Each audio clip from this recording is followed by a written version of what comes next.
Gusto kita sayaw ng bagay. Hawak kamay, ikikita, sumasabay sa musika. Gusto kitang isayaw ng bagay. Hawak kamay, ikikita, sumasabay sa musika. Oke guys, first kami akan bahas mengenai awal kedatangan Spanyol di Filipina dan bagaimana sih proses kolonialisasi Spanyol di Filipina. Jadi, kedatangan Spanyol ke Filipina itu diawali oleh pelayaran Ferdinand Magellan dengan kapten kapalnya Sebastian Elcano pada 10 Agustus 1519. Dan rutenya itu melewati Samudra Atlantik, kemudian menyusuri Amerika, melintasi Samudra Pasifik, hingga akhirnya sampai di Pulau Homonhon pada 17 Maret 1521. Tapi di sini sayangnya, Magellan itu harus terbunuh akibat memiliki konflik dengan Mactan, di mana diketahui bahwa Magellan itu terlalu memaksakan agama Katolik kepada penduduk setempat, sehingga menyebabkan kemarahan oleh beberapa kepala suku. Dan pada akhirnya, penduduk setempat pun memaksa orang-orang Spanyol yang baru tiba untuk segera angkat kaki dari Filipina. Karena kegagalan ekspedisi pertama tadi, jadi Raja Philip II kembali mengirim ekspedisi kedua. Ia mengirim kapal dan menyuruh Miguel Lopez de Legazpi untuk mendatangi Filipina. Dan disinilah periodisasi kolonialisasi Spanyol baru dimulai, yaitu pada tahun 1565 saat Miguel Lopez de Legazpi tiba dari Meksiko. Spanyol mendirikan pemukiman permanen di Kepulauan Cebu. Namun pada tahun 1571, karena mendengar dari anak buahnya bahwa ada sebuah pulau yang jauh lebih kaya dan letaknya lebih strategis, yaitu Pulau Luzon, Miguel Lopez de Legazpi pun meninggalkan Pulau Cebu dan pergi menuju Pulau Luzon. Kemudian, otoritas Spanyol mendirikan kota Manila Spanyol di Pulau Luzon sebagai ibu kotanya. Kota Manila menjadi ibu kota pemerintahan, pusat perdagangan, serta merupakan ibu kota gerejawi Filipina. Kemudian, Spanyol memiliki berbagai tujuan dalam pendudukannya di Filipina. Yang pertama, untuk menguasai perdagangan rempah-rempah. Tetapi, menurut sumber, Filipina ini diketahui kurang menghasilkan rempah-rempah. Jadi pada akhirnya, Filipina ini menjadi bandar transito, yang mana bandar transito yang sangat penting di Asia Tenggara. Misalnya rempah-rempah yang didapat dari timur Indonesia, nantinya itu akan dijual di Filipina dan dibeli oleh Tiongkok. Kemudian tujuan yang kedua adalah menyebarkan agama Katolik. Penyebaran Katolik di Filipina juga dianggap berhasil. Banyak penduduk setempat yang memeluk agama Katolik. Hanya ada satu daerah yang dianggap kurang berhasil, yaitu di daerah Mindanao. Kenapa? Karena letak Pulau Mindanao itu yang paling selatan di Filipina, sehingga pulau tersebut itu sudah terpengaruh oleh ajaran-ajaran Islam yang dibawa dari Nusantara. Selanjutnya, dalam sebuah proses kolonialisasi, tentu terdapat sistem pemerintahan dan juga kebijakan yang diterapkan. Nah, oleh karena itu, sistem pemerintahan dan kebijakan seperti apa sih yang diterapkan oleh Spanyol di Filipina? Pemerintahan Spanyol di Filipina. Spanyol memiliki dua jenis pemerintahan saat menduduki Filipina. Pertama, untuk bidang sipil dipimpin oleh gubernur jenderal yang bertanggung jawab langsung kepada Raja Spanyol. Kedua, untuk bidang agama dipimpin oleh uskup yang bertanggung jawab langsung kepada uskup di Roma. Kebijakan Spanyol. Spanyol diketahui memiliki 3 kebijakan yang diterapkan pada masyarakat Filipina. Pertama, ada sistem polo. Ini adalah sistem penggunaan tenaga kerja rodi. Jadi, semua laki-laki berumur antara 18 sampai 60 tahun akan dipekerjakan secara paksa dan tidak mendapatkan upah. Mereka hanya diberikan sedikit beras untuk makan. Kedua, sistem Vandala. Ini adalah penyerahan hasil bumi kepada pemerintah Spanyol tanpa bayaran yang dilakukan secara paksa. Alhasil, banyak penduduk Filipina yang kekurangan bahan makanan dan mati kelaparan. Yang ketiga, sistem encomienda adalah sistem pengenaan pajak yang tinggi kepada rakyat sebagai upeti bagi pemerintah Spanyol. Jika menolak untuk membayar pajak, pemerintah Spanyol akan memberikan hukuman seperti dimasukkan ke dalam penjara. Setelah mengetahui kebijakan Spanyol yang diterapkan di Filipina, apa saja sih yang melatar belakangi Filipina untuk melakukan gerakan nasionalisme? Yuk kita cari tahu. Latar belakang yang pertama itu karena keinginan bebas dari penguasa gereja yang terlalu mengekang. Jadi sebagian besar tanah di Filipina ditetapkan menjadi milik biara, sehingga petani itu hanya sebagai penyewa tanah dan hidupnya menderita. Para pendeta selalu berusaha supaya dapat menumpuk harta yang sebanyak-banyaknya dengan jalan memeras rakyat Filipina. Jadi, hal ini menambah kebencian rakyat Filipina terhadap pemerintah kolonial Spanyol, sehingga orang-orang Filipina berusaha untuk membebaskan dirinya dari penindasan pemerintah kolonial Spanyol. Kemudian yang kedua, karena tertindasnya Filipina akibat penjajahan Spanyol yang sangat merugikan rakyat. Imperialisme yang diterapkan di Filipina itu sangat kolot dan kejam. Seperti tadi sudah dijelaskan, ada sistem polo, vandala, dan juga encomienda. Tidak ada kebebasan untuk mengeluarkan pendapat. Setiap tuntutan atau kritikan mengenai perbaikan pemerintahan akan dianggap sebagai pengkhianatan terhadap Spanyol dan tentu saja akan dihukum secara kejam. Kemudian, latar belakang yang ketiga, muncullah kaum terpelajar yang membawa perubahan. Datangnya bangsa Spanyol itu membawa bangsa Filipina ke cara-cara hidup orang Eropa, atau istilahnya Eropanisasi. Pendidikan Filipina termasuk maju karena mendapat pendidikan dengan sistem negara barat. Pendidikan tersebut menyadarkan golongan pelajar bahwa mereka itu dijajah dan ingin mendapatkan kemerdekaan. Latar belakang yang keempat adalah karena masuknya paham-paham baru seperti nasionalisme, liberalisme, dan juga demokrasi. Nah, bagaimana sih paham-paham baru tersebut dapat masuk? Jadi yang pertama, karena pengaruh revolusi kemerdekaan di Amerika Latin. Jadi pada waktu itu, Spanyol itu tak hanya sedang menjajah Filipina, tetapi juga sedang menjajah Amerika Latin. Namun, di sini Amerika Latin berhasil melakukan revolusi kemerdekaan untuk menentang imperialisme Spanyol. Di antaranya ada Perang Kemerdekaan Meksiko, Amerika Tengah, dan juga Amerika Selatan yang berlangsung pada 1810 sampai 1828. Nah, hal ini kemudian membuka mata bangsa Filipina bahwa bangsa Spanyol itu dapat dikalahkan. Kemudian yang kedua, karena terbukanya terusan Suez, di mana terusan ini terletak di Mesir, yang menghubungkan Laut Tengah dan Laut Merah. Terusan ini dapat mempermudah hubungan antara Eropa dan Asia. Karena jaraknya lebih pendek daripada harus lewat Tanjung Harapan, maka akan lebih banyak pelayaran dari barat ke timur maupun sebaliknya. Oleh karena itu, buku-buku yang memuat paham-paham demokrasi, nasionalisme, dan liberalisme dapat dengan mudah masuk ke Asia, terutama Filipina. Begitupun sebaliknya, orang-orang Asia yang pergi ke Eropa jadi mengenal nasionalisme barat yang kemudian akan dibawa kembali ke Filipina. Next, kami akan membahas pergerakan nasionalisme Filipina yang pertama, yaitu kompanerisme. Seiring dengan berkembangnya pendidikan barat yang dibawa Spanyol ke Filipina, hal ini melahirkan banyak kaum intelektual atau golongan pelajar. Para kaum muda terpelajar ini mendirikan sebuah gerakan bawah tanah untuk memperjuangkan kemerdekaan Filipina, yaitu kompanerisme, yang berarti persahabatan pada tahun 1880. Tujuannya adalah untuk mengusahakan pendidikan yang patriotisme bagi masyarakat Filipina. Kompanerisme ini merupakan gerakan nasionalisme pertama yang didirikan di Filipina. Selain itu, ada organisasi lain bernama Liga Filipina. Kira-kira Liga Filipina itu apa sih? Liga Filipina. Liga Filipina merupakan sebuah organisasi yang didirikan oleh Jose Rizal di Tondo, Manila pada tanggal 3 Juli 1892. Tujuan Liga Filipina adalah untuk membangun kelompok yang berupaya melibatkan masyarakat dalam gerakan reformasi. Ada 5 dasar perjuangan Liga Filipina. Yang pertama, persatuan seluruh Filipina. Yang kedua, saling membantu dan melindungi. Yang ketiga, mempertahankan diri dari segala kekerasan dan ketidakadilan. Yang keempat, memajukan pendidikan, pertanian, dan perdagangan. Dan yang terakhir, mempelajari dan menerapkan perubahan yang baru.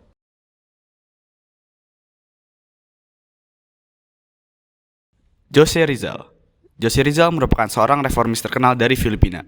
Ia sangat dikagumi di Filipina karena kiprah perjuangan yang dilakukannya dalam menuntut reformasi kebijakan yang diberlakukan pemerintah Spanyol saat itu.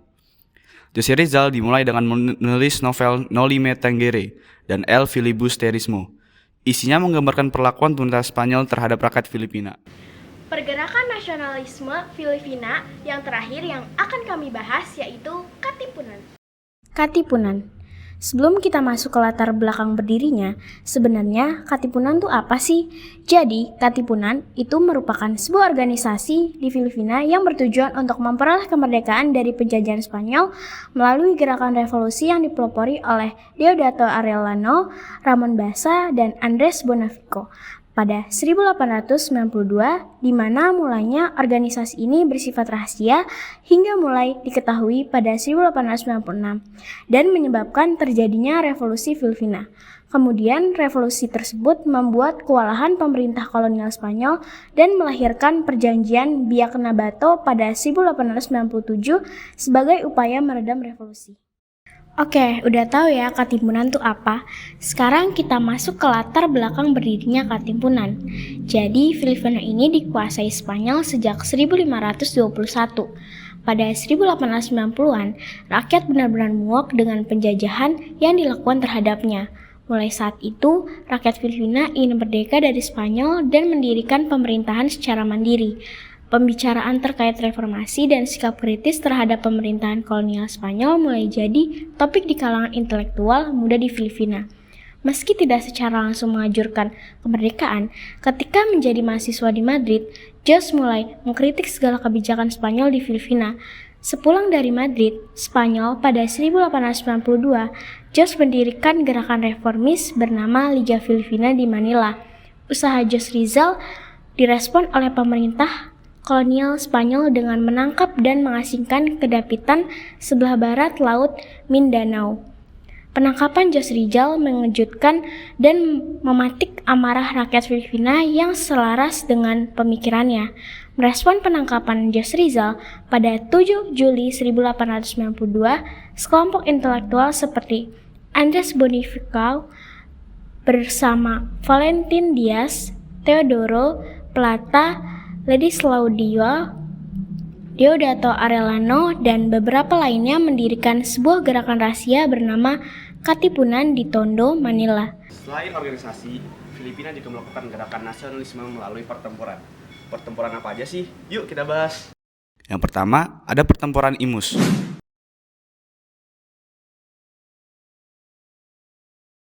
Yang kedua, ada pertempuran Binakayan.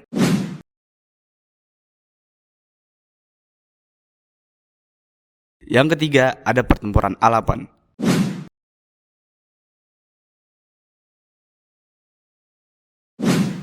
Berikutnya adalah penyerahan Filipina dari tangan Spanyol ke Amerika Serikat. Penyerahan Filipina kepada Amerika Serikat. Setelah melalui banyak pertempuran melawan Spanyol, Emilio Aguinaldo berhasil memproklamasikan kemerdekaan Filipina dari Spanyol pada tanggal 12 Juni 1898. Namun, ternyata kemerdekaan tersebut tidak diakui. Kenapa? Rupanya, karena ada kedatangan Amerika Serikat. Amerika Serikat diketahui telah membeli Filipina dari Spanyol dengan harga 20 juta dolar berdasarkan Traktat Paris. Jadi, kekuasaan atas Filipina berpindah kepada Amerika Serikat. Kemudian, pada tahun 1935, Amerika Serikat memberikan Filipina status sebagai Commonwealth dengan Undang-Undang Thaddings-McDuffie. Ini memberikan Filipina otonomi dalam urusan internal mereka, tetapi tetap terkait dengan Amerika Serikat dalam hal pertahanan dan kebijakan luar negeri. Next, kami akan membahas masa kekuasaan Amerika di Filipina tahun 1898 sampai 1946 yang terbagi atas 3 periode. Masa kekuasaan Amerika di Filipina. Periode pertama tahun 1898 sampai 1942. Di sini Amerika melakukan pembinaan terhadap sistem kekuasaan yang akan diterapkan di Filipina melalui perjanjian damai dengan para tokoh nasionalis. Itu dilakukan pada tahun 1907, di mana Amerika menjamin kemerdekaan Filipina untuk 50 tahun yang akan datang.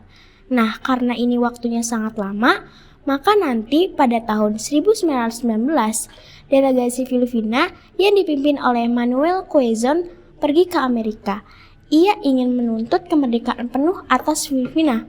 Namun, apa yang menjadi jawaban dari Amerika? Amerika menjawab dengan mengirim The World Forbes Mission pada tahun 1922.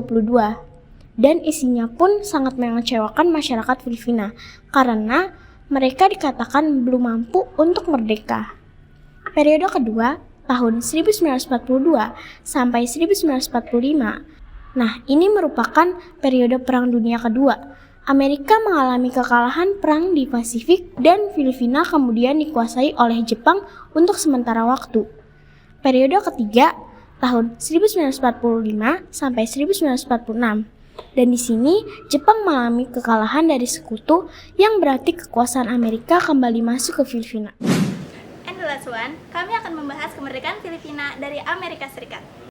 Kemerdekaan Filipina. Menurut ketentuan Akta Kemerdekaan Filipina, Amerika Serikat secara resmi mengakui kemerdekaan Republik Filipina pada tanggal 4 Juli 1946 melalui Traktat Manila dengan presidennya Manuel Roxas. Traktat Manila 1946 adalah perjanjian hubungan umum yang ditandatangani pada 4 Juli 1946 di Manila, ibu kota Filipina, dengan melepaskan kedaulatannya Amerika Serikat atas Filipina dan mengakui kemerdekaan Republik Filipina.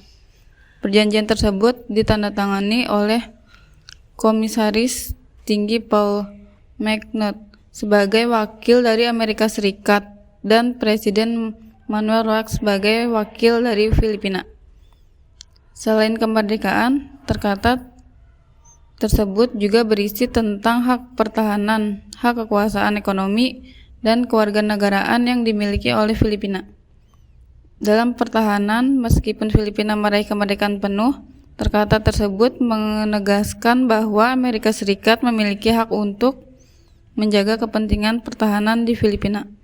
Kedua negara sepakat untuk bekerjasama dalam hal pertahanan dan membentuk perjanjian bilateral yang mengatur kehadiran militer Amerika Serikat di Filipina.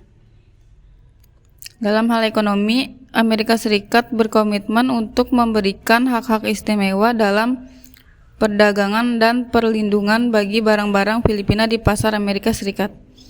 Untuk masalah kewarganegaraan, traktat tersebut menetapkan status kewarganegaraan bagi warga Filipina dan Amerika Serikat yang tinggi di wilayah yang menjadi objek perjanjian. Traktat tersebut mengakui hak Filipina untuk menentukan dan menerapkan kebijakan imigrasi mereka sendiri. Pada akhirnya, Traktat Manila 1946 secara efektif mengakhiri era penjajahan Amerika Serikat di Filipina dan memberikan Filipina kedaulatan penuh sebagai negara berdaulat, meskipun Amerika Serikat tetap memiliki peran dalam hubungan bilateral dengan Filipina. Traktat tersebut merupakan tonggak penting dalam sejarah kemerdekaan Filipina. Sekian dari kami. Jangan lupa Like, comment, Subscribe. Dan share ke teman-teman kalian. dadah.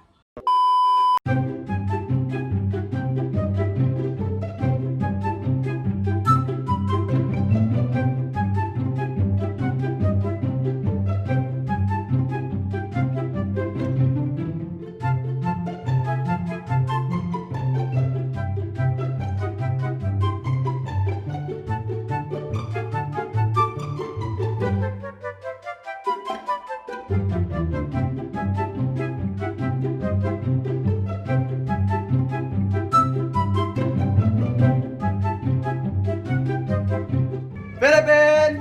Yay, Philippines!